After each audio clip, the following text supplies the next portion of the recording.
इधर की सड़क की लो, बस थोड़ा थोड़ा करके करते जाओ। आज हम वालदा मोहतरमा की कब्र पर फातिहा खानी के लिए जा रहे हैं वारबटन में, और इंशाअल्लाह अभी 1 घंटे तक वापस आ जाएंगे। अभी हम ये वहाँ से गाड़ी में पेट्रोल डलवाया है, तो अब ये टोल प्लाजा के नज़दीक आ गए। 2 घंटे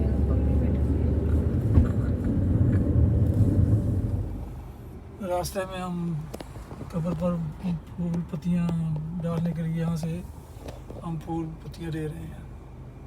इलाहाबाद का इलाका है, हम मेनपुर जो रोड है ना शेखुपुरा फैसलाबाद, उस पर हम जा रहे हैं।